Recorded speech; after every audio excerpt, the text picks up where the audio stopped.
Zines have been putting the publishing power back into the hands of the underrepresented and marginalised groups since the late 19th and early 20th century. This episode of Grá-phite, we ask, what is a zine anyway, and why do people make them? We chat with Cass DuCharme, an American artist and designer based in Cork and a member of the team behind the Cork Zine Fest, to get the scoop on their upcoming Zine Festival later this month, as well as building community through the medium of zines. Hello, I'm Becky. August Giadiv is Misha Aisha, and this is Grá-phite, where we have honest chats about the ups, downs and everyday reality of being an artist in Ireland. Hello everybody. Hello, welcome to episode 5 of the podcast. As some of you may know, we have an upcoming quarterly zine with the first issue due for release in the new year.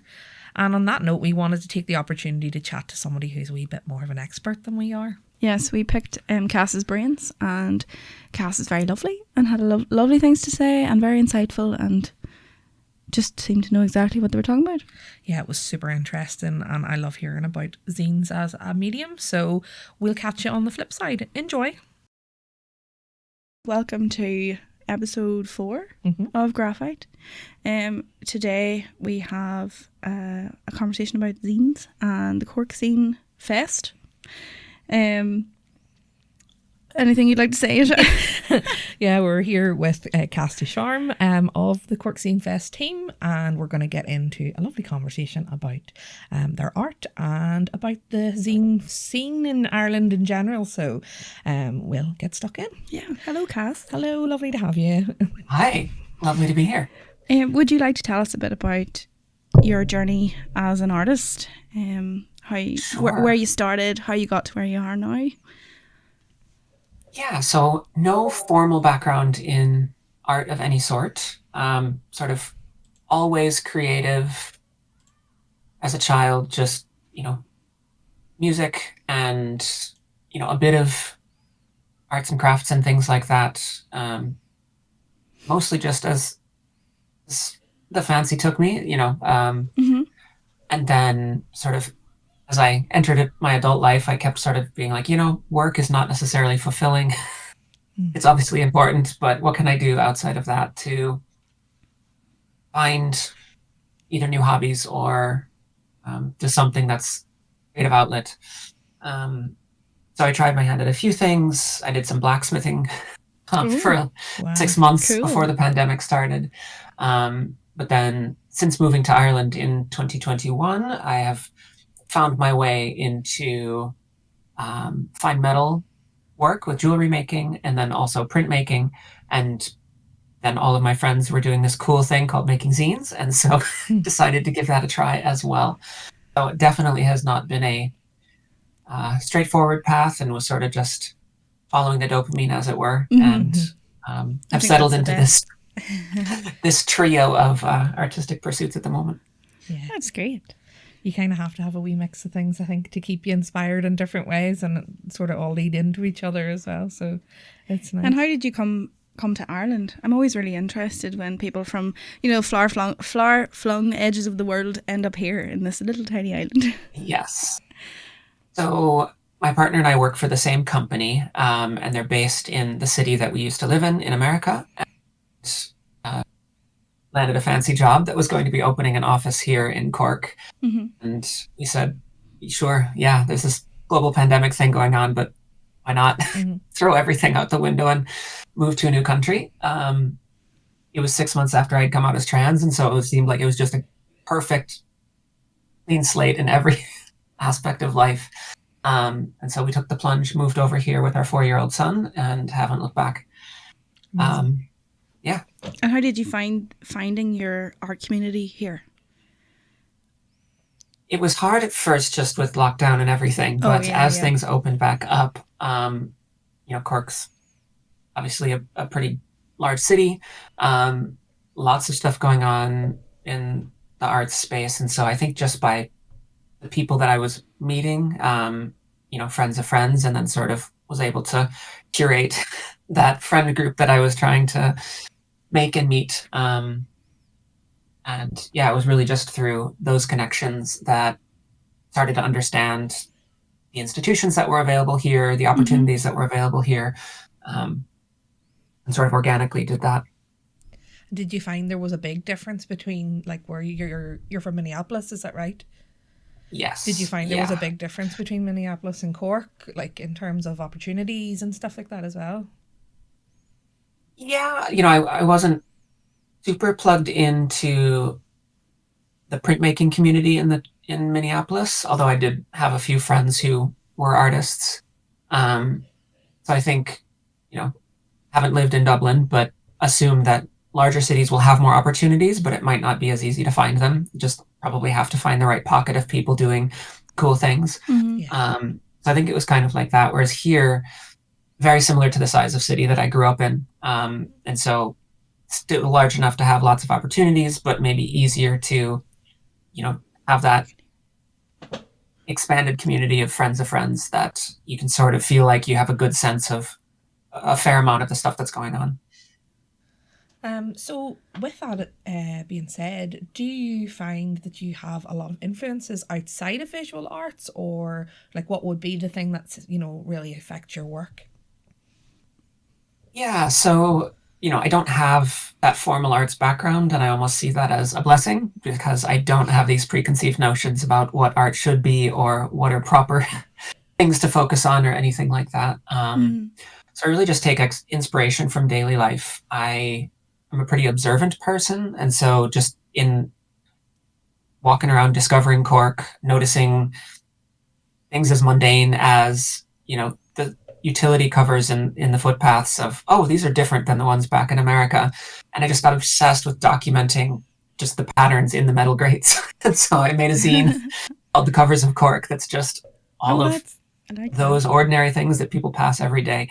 And so I think I just like observing patterns in the world around me and looking for that difference or that nuance that makes it interesting to me, and then just either making a print about it or a zine about it, and hoping that there's other people equally interested in weird niche things like that. Yeah, I definitely would be. And I love that whole appreciating the little things in life. And obviously coming from a different country, it's kind of a blessing that you get that, oh, this is so new and different, and almost seeing it with like infant eyes, something as mundane as you say, as a cover on the road.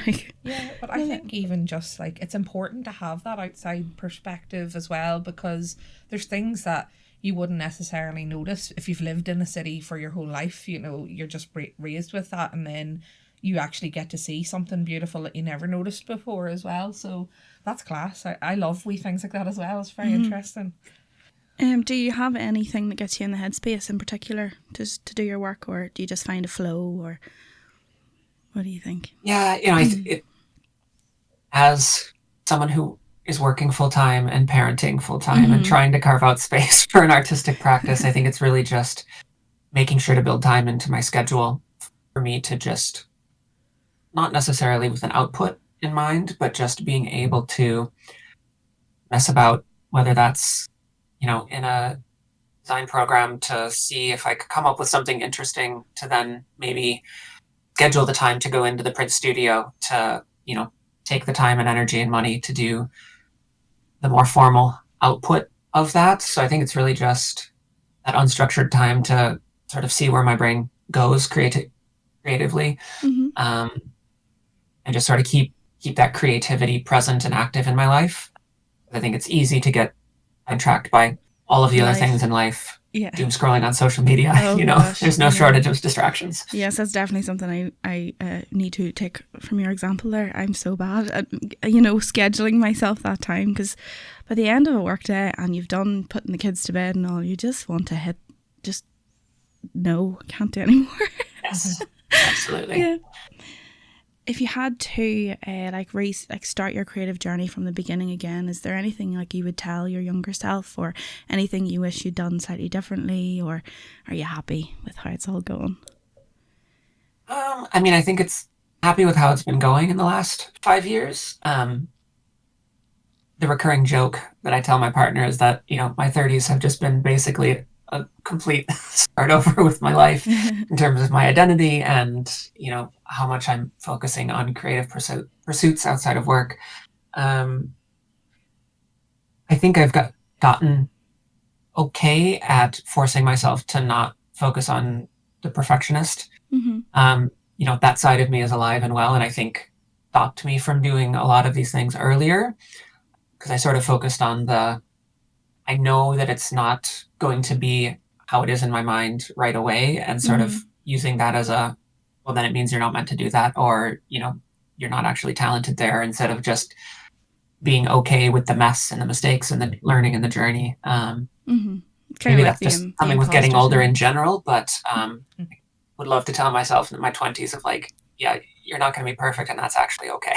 Yeah. Relax, it's all right. I think that's a lot of that though does come with being in your 30s. Like, it's sort of, you stop caring so much and you're like, why did I worry, and I am me, and let's just try these things. And yeah, I seen a post earlier on, I thought it was very interesting. It was basically saying that in your 20s, or like the first 20 years of your life, you don't really have the ability to go and do the things that you want to do, because you're maybe living at home, or you can't drive, or you don't have your own money and that kind of thing. And realistically, your 30s is the first proper decade where you have, in most people's cases, full freedom to be yourself.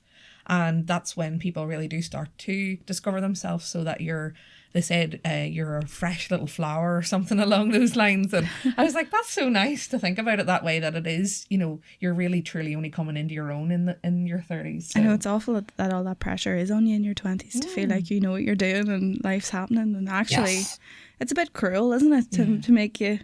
Maybe it comes from the fact that we all used to die when we were like 35. I think so, yeah. That's true. We didn't make it too far past that. It's only take us a few hundred years to finally get to like, oh, right, actually, we're okay at 30. We can still do things. Yeah, we've loads of time, hopefully. So Absolutely. Oh. That's class. And see, if you didn't have, so the limitations of materials and time, if they weren't a factor, what would be your dream subject for a zine or a project in general? I have one idea bouncing around, and like, you can get those handheld scanners, and you see people in the ads like scanning the sides of buildings or whatever, but I want to get my hands on one of those and just scan all of my tattoos, and then make a zine called Skin Mag. That'll be a coloring book of my tattoos. Oh, that's so cool. I really love that. I was actually looking at your tattoo, just for the audience. We've got a video cam on, but this won't be on, but your tattoos are really cool, so that's class. Thank you. Yeah, that's great. So I think what we'll do, we'll go for a really quick break right now, and then we will come back, and we'll get chatting about zines.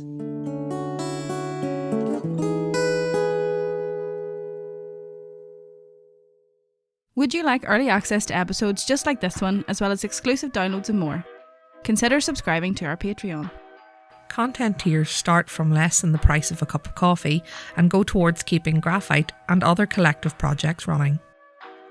Visit patreon.com/emeraldiseartist to subscribe today. Thank you so much for your support. Now back to our scheduled programming. Before the break, we were chatting about your dream zine. The Grá-phite project, basically what we're doing with that is we are hoping to have, on top of the podcast, our own zine.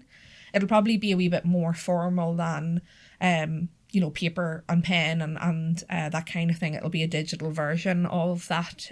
But basically, we've been dreaming this project up for a long time between ourselves. For those who are listening that may not be aware of the medium, would you be able to explain a wee bit about what a zine is? Yeah, absolutely.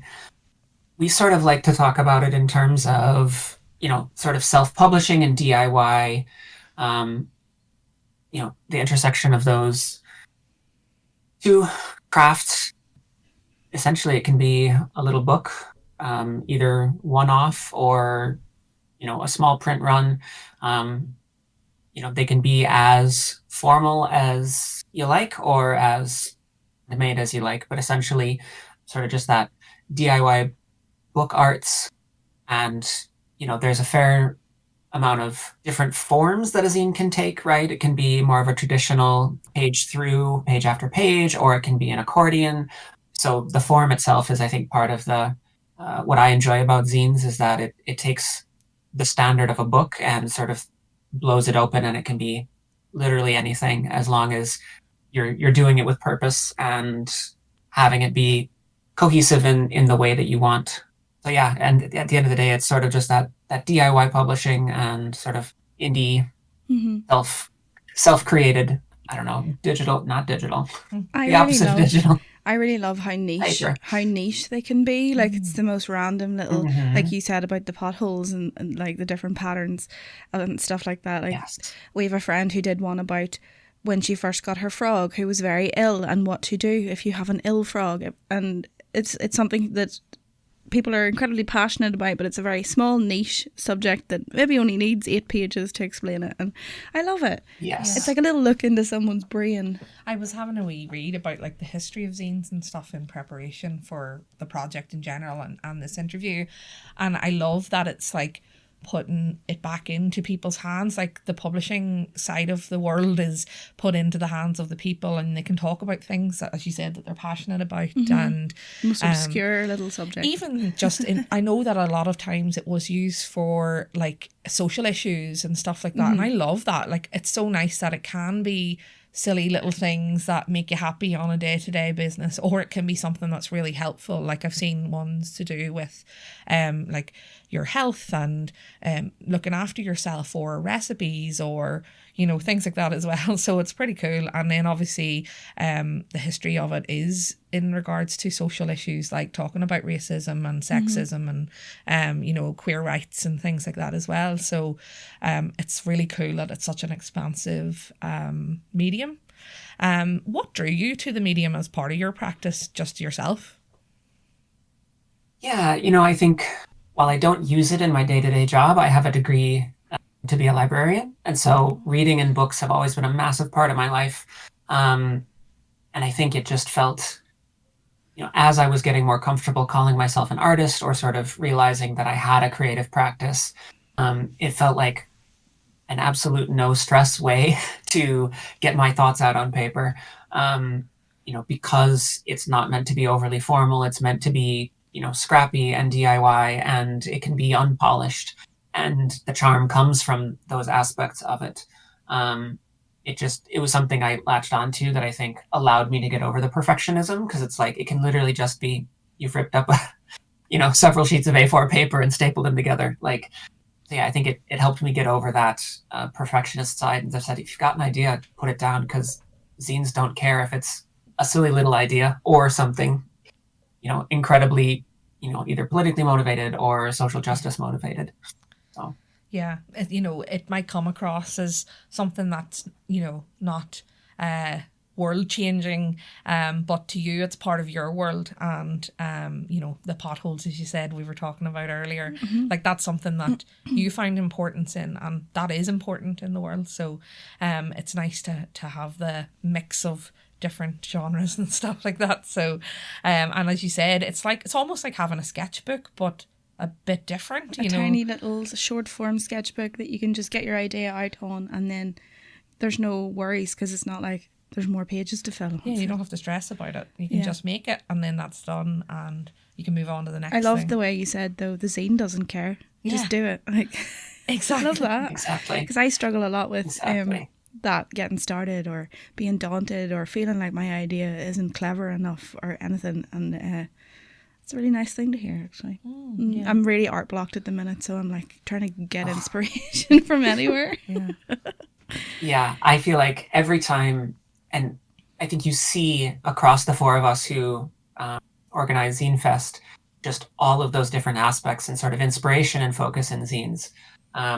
Justine is the queen of the whimsical zine. She's done zines on just her love of pigeons, and one was just on all of the different kinds of cheese that she loves.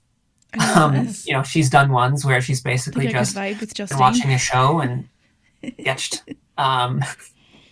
you know, all of the characters in that, and talked about, you know, the weird dreams that she just made up weird dreams that all these, you know, characters had. He, as a formal illustrator and working artist, you know, brings her entire artist practice to her zines.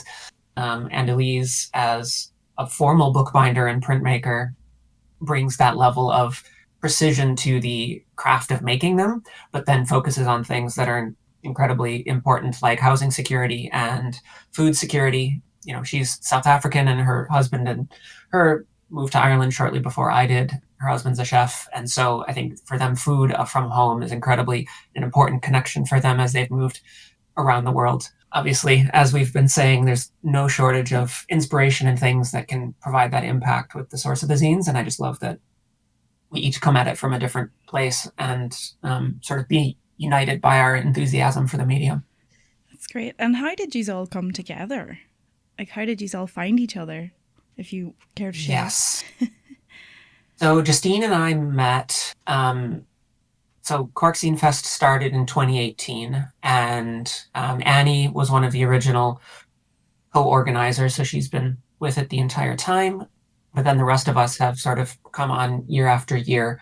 And one of the prior organizers, who has since moved back to Scotland, Mo, she was the way that I found all of these other lovely, creative, cool people in Cork, just by way of insisting that we do Monday night pub quiz. And so that's how I met Justine, and by extension, that's how I met Elise. And so, yeah, it was sort of just that by osmosis of find the cool, queer, neurodivergent people and say, I want to be with you. Can I be doing what you're doing? And yeah, it's worked out so far. It just was like, they just slid in together nicely. It was meant to be. Yes. Very good. For people that are interested in making zines but aren't sure where to get started, what would be your best piece of advice to get them going? Yeah, there's probably no shortage of even just YouTube tutorials for here's how you can construct a zine. Like I was saying earlier, you can literally just take A4 paper, fold it in half, and then staple them together and create a book. But there are some sort of well-known and relatively accessible folding an A4 sheet or an A3 sheet into sort of a self-contained flipbook style zine. So YouTube is a fantastic free resource. Canva is a fantastic free digital tool for mocking up what pages are going to be if it's something that you want to start from printing rather than starting more physical. But it can be pen, it can be pencil, it can be marker. We haven't announced our stall holders for Zine Fest this year, but we have a fantastic lineup. I think we're at 57 vendors between the 2 days.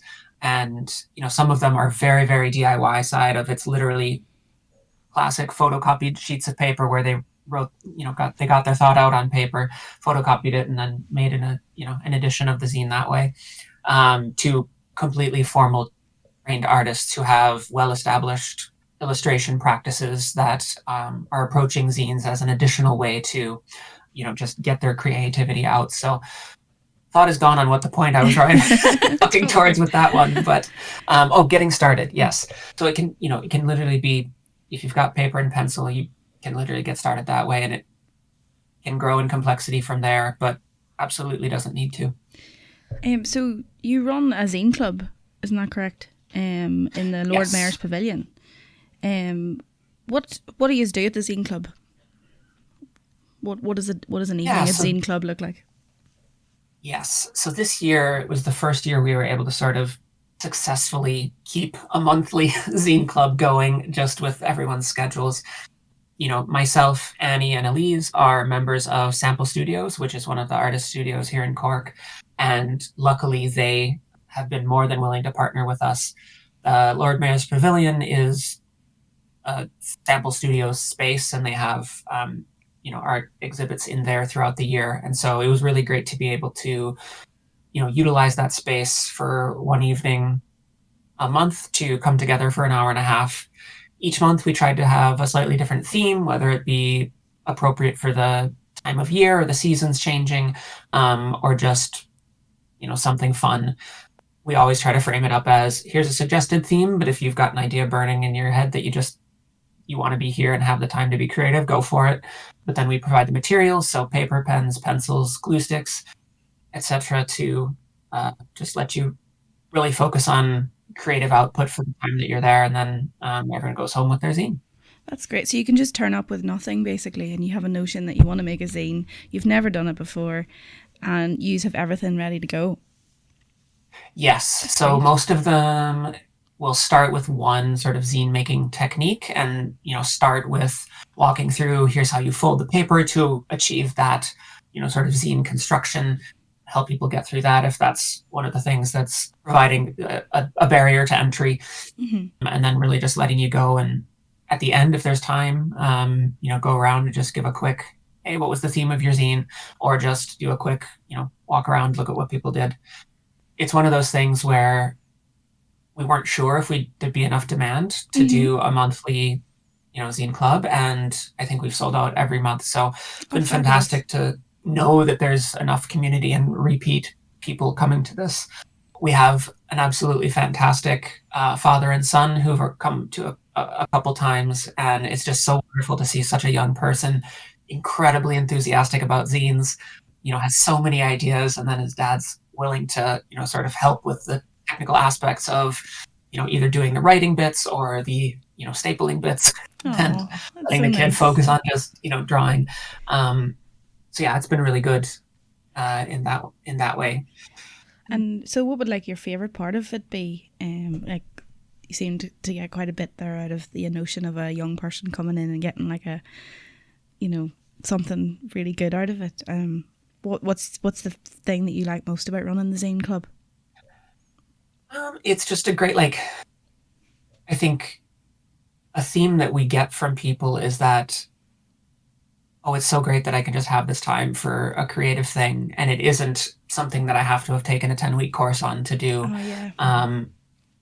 Obviously we do have some repeat participants, and so we, have learned a bit more about them as humans, and, if they have any sort of creative pursuits in their life. But it's also clear that some people are just, hey, there's this thing that I saw that was on, we're going to try it out. So it's great to really have that event as a way to help people see how cool zines can be. And I just love, because they're always so chill sessions. Like there's no stress. It's never, even with something like leading a workshop, it never feels super stressful, because it's...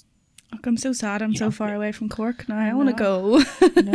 On that point, do you have any advice for people wanting to start their own, like not necessarily zine club, but a club in general to do with art in their local areas? Because as we've said, there's not very many in ours, and we're always wanting to get advice like that. So do you have any advice about that? That is a good question. I think I benefited from Cork Zine Fest really having already taken off and had built a bit of a name for itself by the time I got involved. So I didn't have to necessarily do any of that maybe initial work to either get people aware of it on social media, or I think this year more than ever, we felt like the where to host it has not been an issue, because we are growing our relationship with Sample Studios.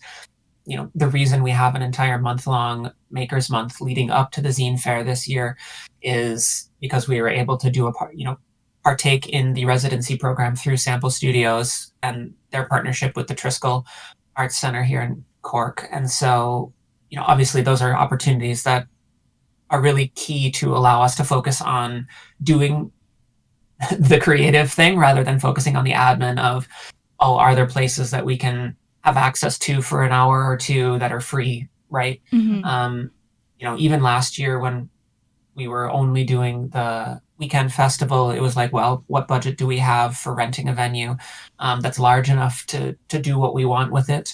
Luckily, we were able to partner with the South Parish Community Centre, Gay Project, which is a really great community org here in Cork, works out of. It has a reasonably priced place that you can rent for the weekend, but not to get up on a soapbox, but it's true in America, and I think it's very true here as well in Ireland, of there aren't community spaces that are free access and easy access anywhere. So, there's cost of entry. If it's you have to have funding to rent a space to be able to host a free event. Unless ideally you'd be able to just rock up to a... What was that? Unless it's GAA.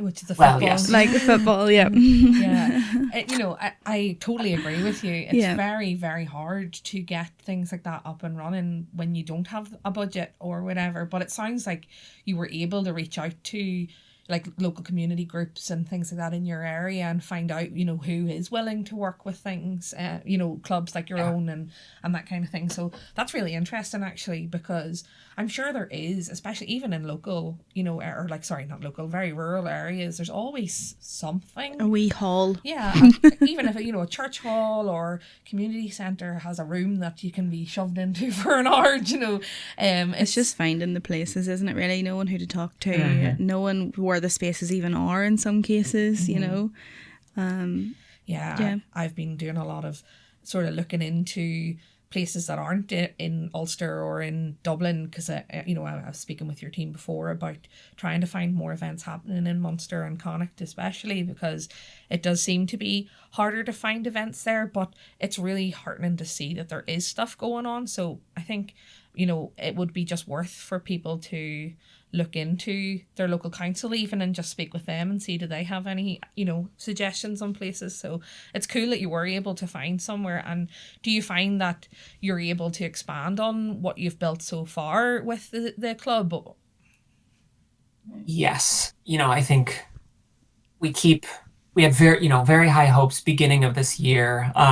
We applied for some arts funding, didn't get either of the major ones that we got, we applied for, which is how it is in the arts here in Ireland.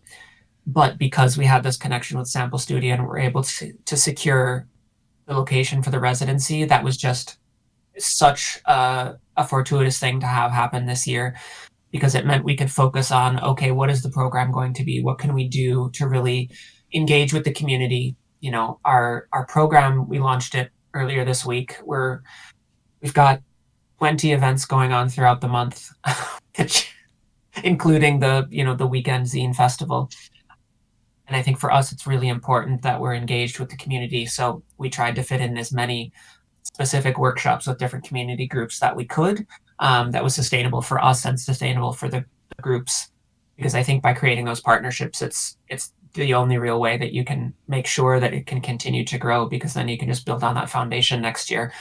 Even if it isn't going to be a workshop or a partnership actively with these groups, it can be I know Zine Fest is going to be doing this thing, so if they can recommend other people that we can get engaged with, it could just continue to grow organically that way as well.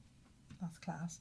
And can you give us a wee sneak peek on what's happening at the fest, and when and where people can find it? Yes, so all the events are up on our website, which is corkzinefest.ie. Otherwise, on Instagram at corkzinefest. We've got the full calendar out there. We officially launch next week, Thursday, the 6th.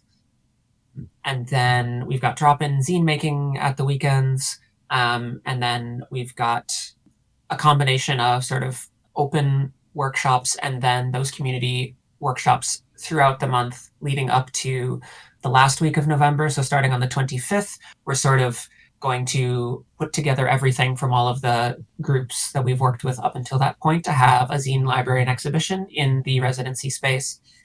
The original founder of Zine Fest, Oriane Debeau, who is back living in France, is going to be in Cork that time. So we're letting her crash the residency for the last week and work out of there, making some zines leading up to the Zine Fest on the 29th and 30th. So we've got a jam-packed month. We're partnering with the Crawford Art Gallery for some of these, which has been, I think, the only reason we can support doing this many workshops, because, while the four of us are incredibly passionate and have completely been volunteer hours dedicated to this in years past, that'll be nice to be able to actually pay ourselves a little bit of something for all of the effort that's going into this. So shout out to the Crawford Art Gallery for coming in and being like, hey, sorry that you didn't get all of your funding. What if we facilitated some of the workshops and were able to give you a bit of money for doing that with some of our community outreach groups. So that's great. And that's another connection made. And hopefully if everything goes well, I'm sure it will, it's just building on that relationship for the future and them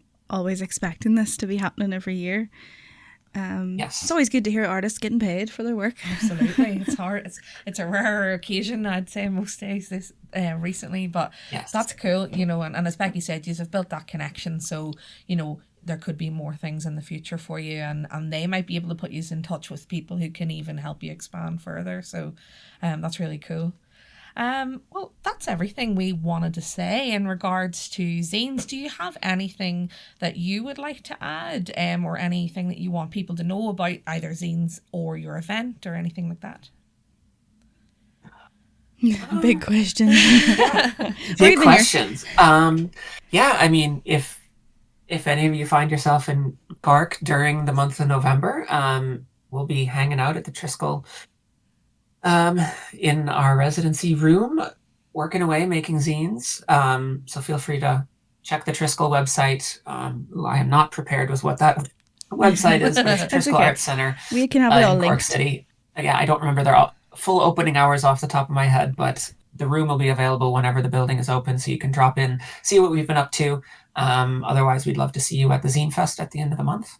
So it's very exciting. Thank you for taking the time to interview me. You've been a pleasure. Part of this. Thank you so much for joining in with us. We have a wee question that we like to ask all our guests that we have on. Just at the end to wrap it up, what is something that's bringing you a bit of peace or joy at the moment? This is maybe just a classic parent answer, but watching my kid sing in the choir that he's a part of. I'm just so delighted that he has found creative outlets at such a young age. So it's a privilege to watch him find equal joy from music. And I haven't fully gotten him interested in zines yet, but I'm hopeful I'll be able to do that in the not too distant future. He'll be 9 in 14 days. Oh, exciting age. It's a big age, yeah. Yeah. That's great. Like, it is good to find that little connection with your child. I don't have children, but I love watching Becky's kids. And I've got 2 boys of my own, and my older boy is insane, and our interests sort of weave in and out occasionally, but he's in a wee world of his own most of the time. So it is lovely when you can find something that you can both appreciate and enjoy together. Absolutely. Yes. Thank you so much for speaking with us and being our guest. Before we let you go, would you be able to tell the audience where they can find you online, and the Zine Club, and any projects you have for us to look out for? Whether that's personally or whether, obviously, we've got the Zine Fest, so...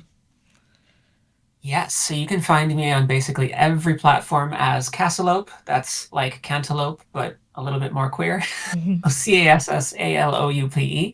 And yeah, I mean, I've been pretty solely focused on all things zine here. I'm going to be taking part in Cork Printmakers' holiday sale towards the end of November, 20th and 21st at the Cork Printmakers in Cork City. So if you're around and looking to browse handmade print gifts, I'll be there as well. Great. Amazing. Thank you so much, and have a lovely evening. Thank you. Thanks, you as well. Bye-bye. Bye.